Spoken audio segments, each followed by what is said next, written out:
Here we have a 1948 Ford F-Series F1 panel truck. First year panel truck for the F-Series, if you know your history about F-Series Fords. I'm going to do my best to document it and share details about it. The paint is not the original paint. The paint was a lacquer-based paint finish done in the 70s, 1970s. So it's still holding to this day, but as you can see, it's getting light spots, natural patina, as they say. This is the real deal. This isn't fake patina. But you know, the paint is evident of its age. It's going on a 50-year paint, close to it. If you cared, you could probably just hit it, rough it, and hit it with a clear, and the shine would come right back. You can see it's still got quite a bit of shine. I just washed it. I did not wax it because I feel like you should see exactly what you're getting. I don't want to hide anything. I believe in honesty, so I'm going to be honest about it. Let me go up on the roof, show you the roof as best I can. Roof's in pretty good shape. As far as I know, this truck has never been in an accident. I am the fourth owner. I'll give you a little bit about the history in a second. You'll notice the windows are etched. There's a story there too, I'll tell you shortly if you get towards the end. But let me just get through this. You can see the condition on the tail lights. And there's more etching, the rolling rooms. Tell you more about that in a second. It's the original 239 8BA flathead from the factory. Came with a flathead, 3-speed manual on the floor, one reverse, so 4 gears total. I'll show you the engine right now. The engine is mostly original. The only thing's different, or the engine compartment I should say, the radiator. Sorry for the water drips, like I said, I just washed it about an hour ago. The radiator's updated. The generator's been updated to a PowerMaster 1-wire alternator. The battery's been updated. Here, I'm gonna do a cold start in a second, so I just want you to see it's cold. Grab the exhaust manifold. As cold as it gets. You know, it's what it is for its age. It's got a little bit of a weep around the carburetor. I'm sure all that is a seal, because it starts and runs fine. I just haven't changed it. The wiring, some of it's been updated, some of it isn't. But you know, this was originally a 6-volt, so now it's a 12-volt. Let's see, what else can I tell you about it?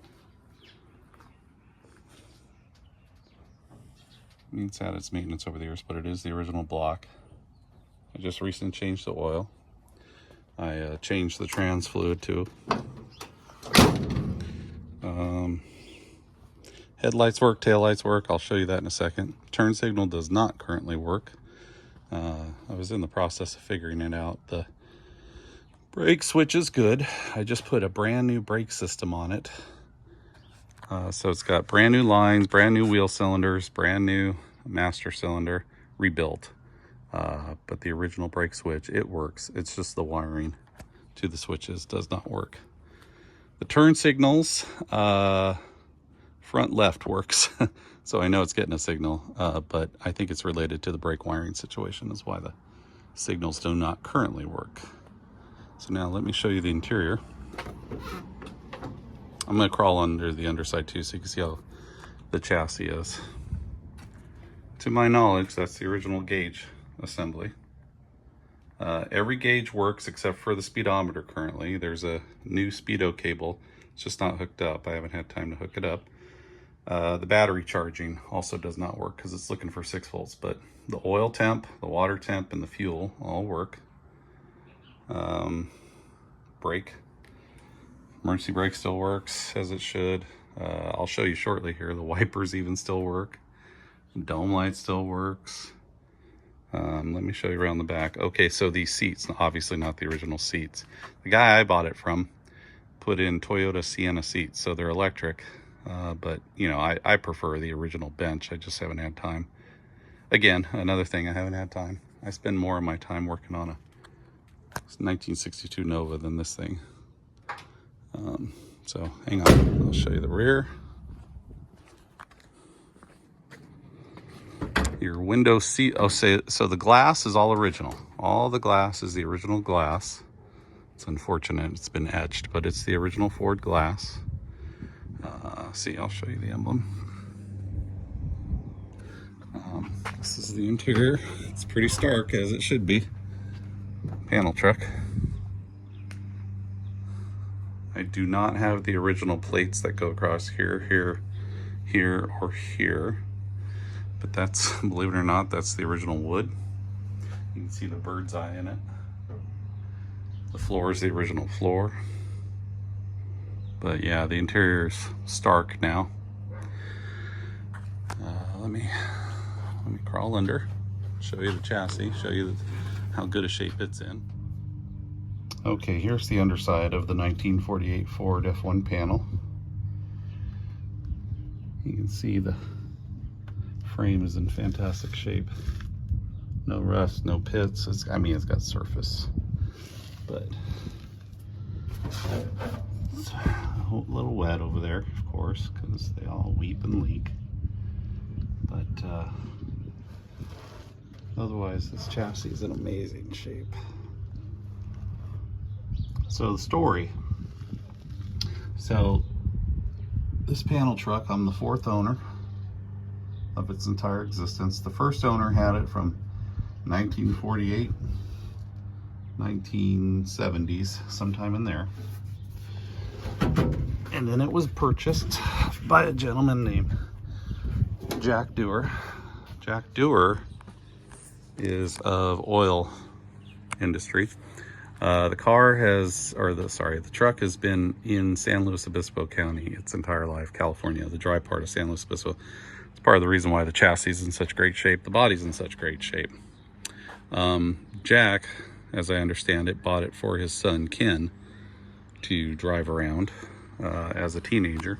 Ken joined a van club called the Rolling Rooms, and so that is the glass etching you see there. Somebody did some artistic work with.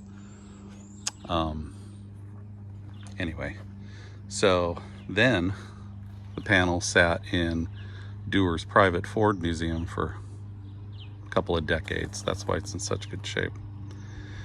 An employee of Dewar bought it when he was retiring. He asked old man Jack if he could buy it when he left, and Jack obliged. And so the guy I bought it from had it then in his garage for a decade, since 2012.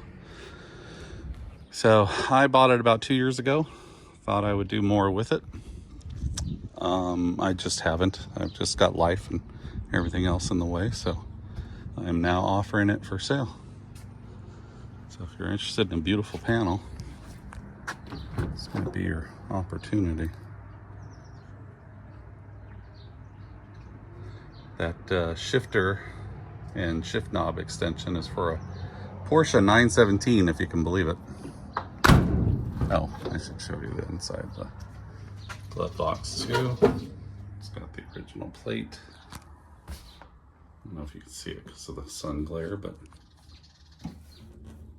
there you go. Ashtray. So the mirrors are obviously not original. Neither is the interior rear view. That was added at some point, but I do have some.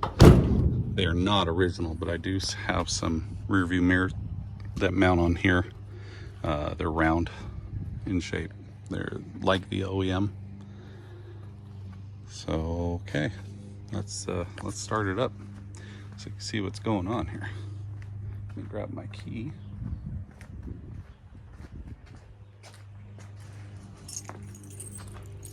Again, just to prove in the same video, the engine's cold. I should say still cold.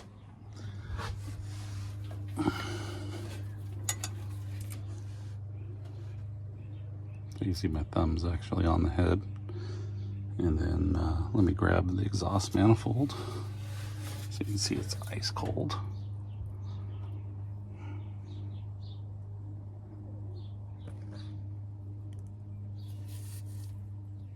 Anyway, okay, let's start it up.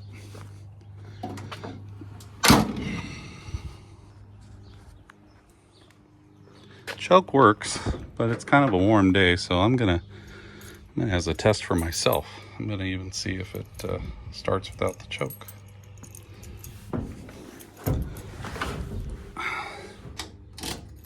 So you turn the key, make sure it's not in gear. Okay, brakes on, and just push the start button. There you go. Started right up without even the clutch or the choke.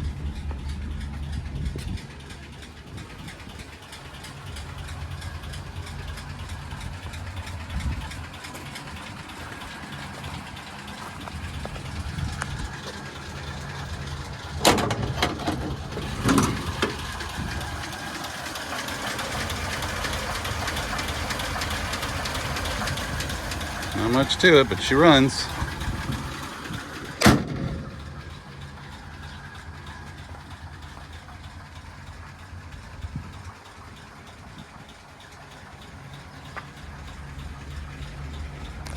And in part 3 to this video, I'll take you guys for a drive so you can see how it goes.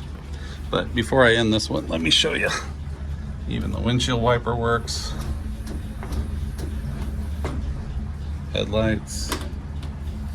And tail lights, obviously, but let me show you. And that's the original switch. Headlights. So bright out you can barely see. You'll have to trust me. You do pretty good at night. There's your tail light.